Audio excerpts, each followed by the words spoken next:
morning, friends and neighbors, and why wouldn't it be a good morning? This is the day after the Supreme Court passed Obamacare. Well, jolly good for all of us then, right? I mean, it passed by a 5 to 4 in the Supreme Court. Now that's a margin that you can really feel good about.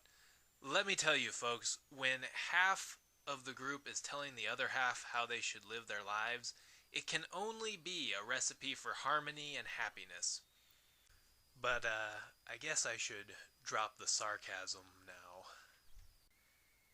It's actually a recipe for chaos, division, unrest, and social upheaval. But the executive branch and the Supreme Court have both shown repeatedly over the years that they don't care about us or our happiness and safety. So I guess it's just tough luck from here on out. Well, I'm not happy about this, folks, and you wouldn't be either if you knew what was good for you.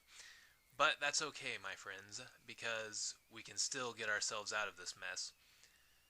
Don't worry about a thing, neighbors. There are still a few of us around who love liberty, and we're not going to allow any tyrants or dictators to slither into the free republic. At least not any further than they have already. So, in this episode, I'll cover some ways that you can protect yourselves, your families, and your neighbors from the Obamination that is Obamacare. In fact, I got a message from the Kansas GOP about this subject, and unfortunately I have to say that they didn't exactly offer much hope for me. I'll read you their email.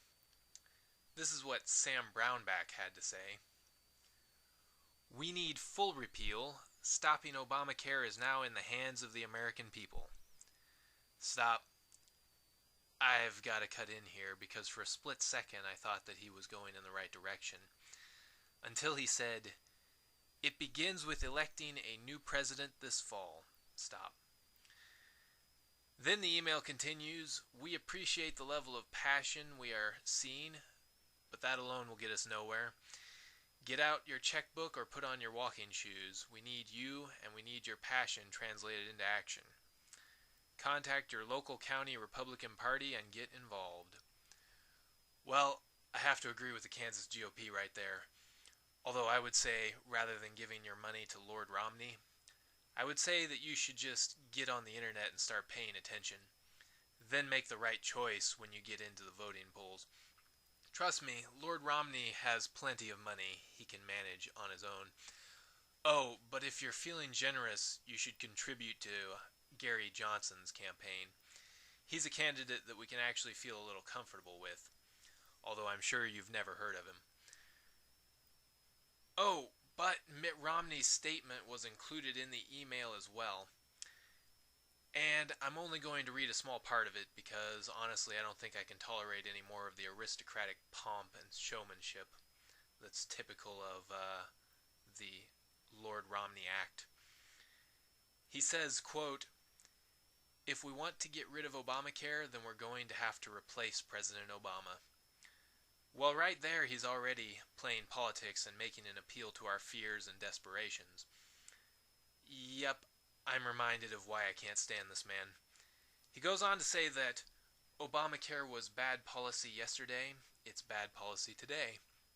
Obamacare was bad law yesterday, it's bad law today. Well, I have to say I agree with that, but if that's how you really feel about it, Mitt, then why did you write your own version of Obamacare for the state of Massachusetts? You see, this is all just pandering, plain and simple. Sorry, folks, but you had your chance to pick the right man for the job when it came to the Republican nomination process, and we totally missed it, unfortunately. Now the only decent man in the running is Gary Johnson, and of course no one will vote for him because the American people only want to vote for parties and not for principles. But moving on, I have to say, this is a pretty sad state of affairs, neighbors. But I'll tell you how you can save yourselves, because I want us all to be saved. And it's easy. The Kansas GOP is right about one thing. You need to pay attention and get involved. And here's what you need to do. You need to look at your own state and find out who's running for the state Senate seat and House of Representatives for your district. This shouldn't be too hard. all you have to do is read the newspapers. I know I've gotten almost a dozen requests from local newspapers to fill out questionnaires about my political beliefs and strategies. Plus, a lot of candidates have their own Facebook pages and websites. Just Google them. So, on August 7th, you need to vote in the Senate primary, and in November, you need to vote for local representatives, senators, and congressmen who understand the Bill of Rights and actually care about the future of the country and the liberty of the people. And when you find them, you vote those men into office, and then you keep spamming them with mail and phone calls until they declare state sovereignty and throw Obamacare in the trash where it rightly belongs. We need to remember the 10th Amendment and the power it gives the people and their representatives. That's all we really need to do. The founders showed incredible genius in piecing together the Constitution in such a way that makes it easy for the American people to use it for our own defense. Of course, it would also help to impeach a lot of governors around these days and replace them with real conservatives who know the Bill of Rights. But we can get to that later. Listen, neighbors, there's already a huge mess in the healthcare department.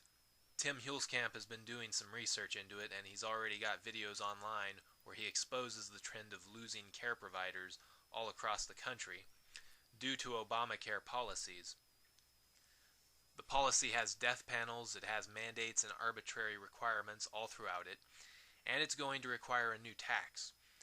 Obamacare is just a nightmare any way you look at it, which is typical of socialist policies. Well, that's my advice, friends and neighbors. Help me and the other conservatives around the state. Help us do something about this while we can. We can't wait for Romney to get into office, and personally, I don't think he's going to lift even a finger to challenge the status quo anyway. Don't place your hopes in him.